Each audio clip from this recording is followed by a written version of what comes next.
The following is a presentation of the Championship Racing Network. Crossed Flags, a racing podcast. It's your midweek fix for racing news and information. Brought to you by the Championship Racing Network. Now let's head trackside to join your hosts, Steve West and Matt Nicholson. Welcome into the latest edition of Crossed Flags. I'm Steve West, Matt Nicholson. Producer Molly is just off camera, and producer John helping us out as well and getting everything on all the different YouTubes and every place that we need to be, including Spotify. We appreciate it very much. Preparing for another good big show this weekend where silly season is going to take effect. In fact, we're going to talk about it a pretty good bit right here today in two different cases, and we might have more details on the second case during the big show coming up this weekend. So be prepared for that, and some weird things going on in Formula E that are already starting to come out. So big show is going to be a good one. Don't forget that Saturday morning, 9 a.m. Eastern, 8 a.m. Central Time on Talk 99.5, talk995.com, Real Talk 99.5 TV on YouTube, and of course CRN Live on YouTube as well. But what we want to do first is we want to confirm something here.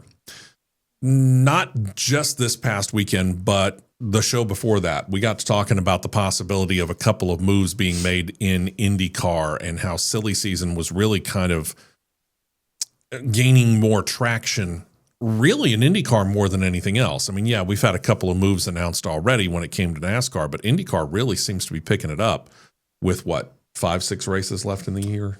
Yeah, something like that. So the rumor was, and like I said, it was starting to gain traction, more reputable names like a Bob Pockrass and so on going and talking about Arrow McLaren. So Molly, would you please put up picture number 1 for us here? Picture number 1 is the lineup for Arrow McLaren Racing for next year. Official. As of yesterday afternoon? Yes. Yep. Scott Dixon, after a quarter century, is leaving Chip Ganassi Racing. He is going over to Arrow McLaren Racing, and he's joining Felix Rosenqvist, the only incumbent Pato Award. By the way, that fourth driver right there, he is one of the guys that throughout the course of the year, he's going to be in the ear of these drivers, kind of as a trainer along with Tony Kanaan. But that guy right there is also, Ryan Hunter-Reay, going to be driving a fourth Arrow McLaren car in the Indy 500 in 2027 and maybe beyond. Yeah, that's what you could call a grade A lineup right there. I would agree. Certainly the names on the surface do state that. I mean, Pato Award has been a threat for the title. You got 6-time champion Scott Dixon in there. Felix Rosenqvist won the Indy 500. You've got a champion and an Indy 500 winner in Ryan Hunter-Reay. That's a stout lineup. Here's my question, though. How long can this lineup last? I don't know. It's hard to say. I mean, it could legitimately last 2 to 3 years. And I understand the 2 to 3 years part of it, but if you're looking long term, weren't they better off with what they had? Because you had some really young drivers that these guys are replacing in Christian Lundgaard and Nolan Siegel. Now, the one with Nolan Siegel, I'm not overly surprised him being replaced. Because he's been there 2.5 seasons, and really it really just hadn't materialized like others have. Let's word it that way. But Christian Lundgaard, the one that has carried the weight of Arrow McLaren all year long and got a couple of victories, ousting him for essentially the one that's going back to his ex-girlfriend that broke up with him, Felix Rosenqvist. Right. I mean, that's a little bit puzzling. It is. Christian Lundgaard is going to be one of those guys. He's going to be highly sought after. They did announce early this morning, as we record this on Tuesday, that Christian Lundgaard's free to go seek a contract at any other team. So he is officially a free agent for 2027 and beyond. And yeah, I honestly believe he is going to be highly sought after. It really wouldn't surprise me if he lands over at Chip Ganassi Racing and it effectively is a trade for Scott Dixon for Christian Lundgaard. You know, I said this past Saturday. I wouldn't be totally surprised if if they picked up Lundgaard, I'm pretty sure Lundgaard's going to go to Ganassi. But Kiffin Simpson has ran in an admirable way this year. He's been fair. He hasn't been junk, but he hasn't been spectacular. He's been fair, but consistent. Putting him in the 9 and putting Christian Lundgaard in the 8. But in all reality, it's going to be an effective trade, like you said. Lundgaard will go to the 9. Kiffin Simpson will stay in the 8. And then, you got that seat at Andretti in the 28 car that's probably likely going to be open at the end of the year with Marcus Ericsson. So you got to factor him into play as well. It's going to be interesting to watch this as we continue to go through silly season here. But this is a big, big move. It is hey, we are in it to make sure that we win it as soon as we possibly can. We want to win everything we can. We want to make sure that we can get ourselves a title. We think that one of these 3 drivers might actually be able to bring us an IndyCar title. We want to win the manufacturer or the team title. And you can tell that that's exactly where this is going, because all 3 of these guys, they certainly are winners in heritage. Felix Rosenqvist may be a little bit less of a track record, so to speak, but we know he can do it because we've seen him be able to do it.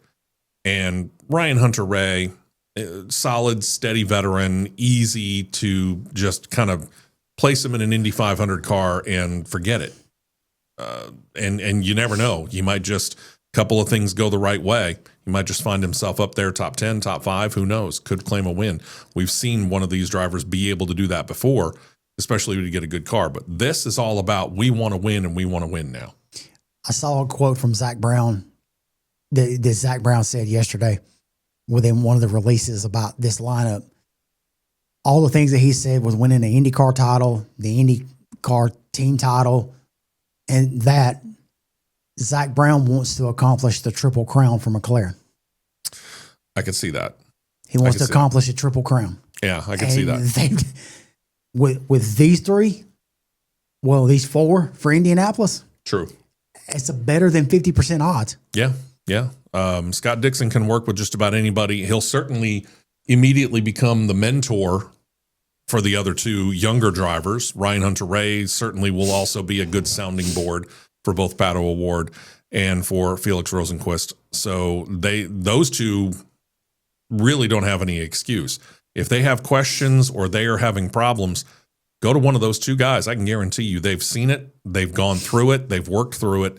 You're going to have to go to them, and that's going to be the role for Scott Dixon. That's going to be the role for Ryan Hunter-Reay. More Ryan Hunter-Reay than anything, because, again, Ryan Hunter-Reay is only in the car for the one race. Mm-hmm. But I can tell you right now, if you seek him out, Scott Dixon will be a sounding board if you need. Oh, there's no ifs, ands, or buts.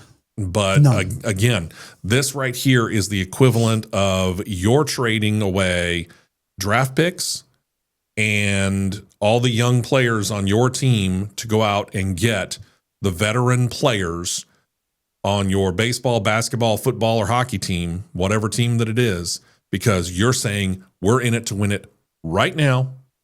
We'll take care of the future when the future gets here.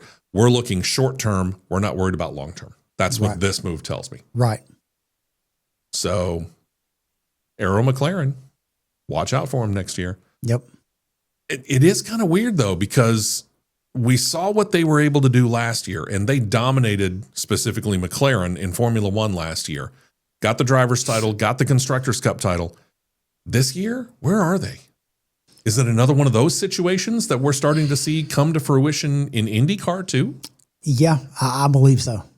I believe so. Because they've been not even been on the radar all year long this year. Nowhere in F1. It's been Mercedes and Ferrari's show all year. Yeah, not even Red Bull. Yeah, Red Bull is like, hey, remember us? Yeah. Kind of a scenario like that. You're sitting in 4th. We're not worried about you right now. Yeah. So, again, 1 year, maybe 2 years for this. And they did mention the fact that both Rosenqvist and Dixon have signed multi-year deals, which means at least 2 years. But I look at Scott Dixon, and I'm not telling him to get out of the car. I'm not going to tell anybody to retire if they're not ready to retire. That's them. But at the same point in time, how many more years has Scott Dixon got before he really decides, you know what? I'm done. Yeah. That is true. It's coming. Sooner or later, time is the ultimate winner. Time is going to take every single checkered flag. So the question is how long is this one going to last? And again, I'm not telling Scott Dixon to retire. I think Scott Dixon's got a lot of talent still out there. Heck, he's got more talent than a lot of the drivers that are currently in IndyCar. So that's not a problem. That is a fact. Yeah, that is not the problem. My question is how much longer, age-wise, is he going to be in a car, realistically, and be competitive? I would say probably 3 more. Okay. Then there's an odd situation that we're going to show you a picture of a guy who you're going to go, who the heck is this guy? Let's show you a picture of a guy by the name of Paul Monahan.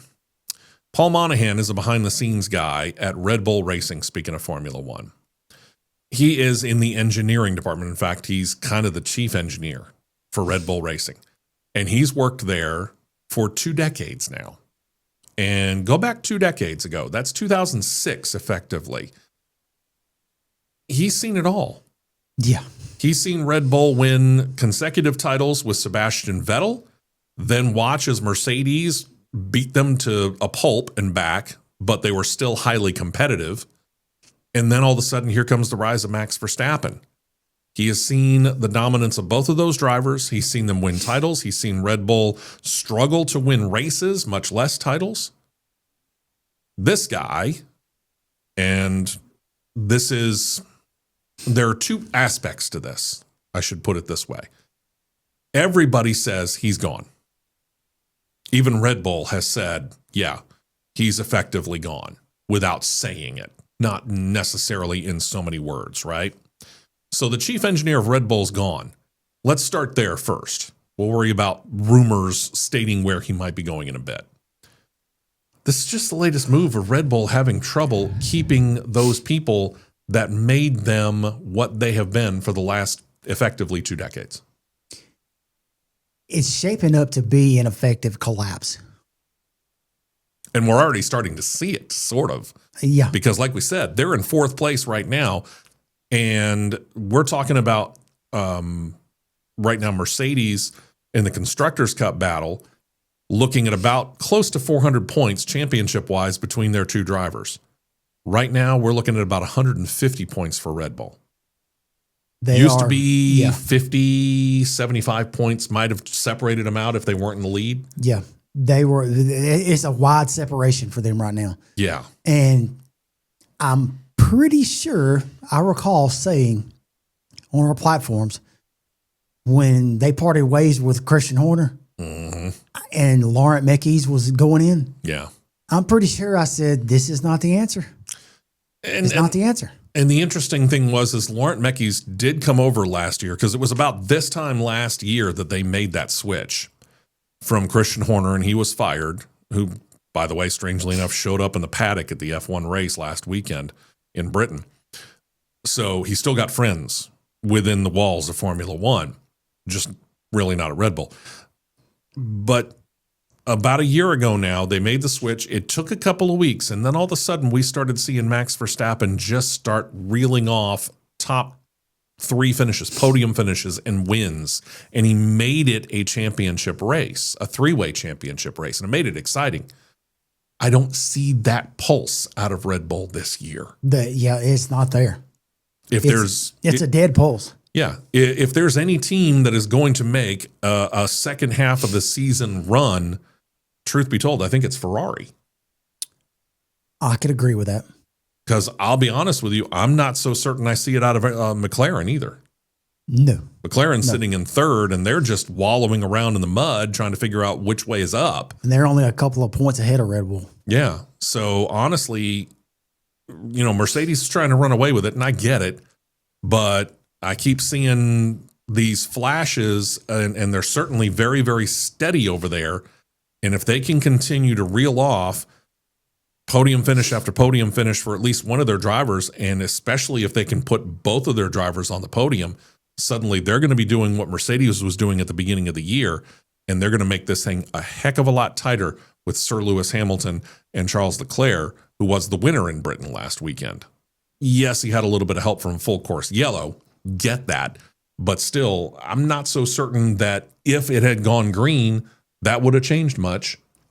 before the end of the race. I think Leclerc still would have won it. Yeah, it wouldn't have, but I mean, the way the team standings stand right now, Mercedes with 333, Ferrari 255, McLaren 179, Red Bull 128, Alpine is at 60. Yeah.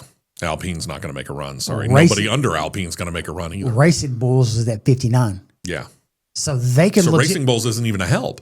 No, they could legitimately go into fifth coming up at Belgium. They could. They could. But the front four, as usual, have separated themselves by a substantial margin. Not really surprised by that at all. Yeah. So, yeah, with the way that Mercedes has gone out the first half of the year, I could see Ferrari making a run. I don't see anybody else doing it. No. Sorry, the pulse isn't there. And again, this is just the latest person who's leaving. We're seeing a whole heck of a lot of Red Bull people who are going off and going to other teams. Adrian Newey's done it. Christian Horner will land someplace. I can guarantee it.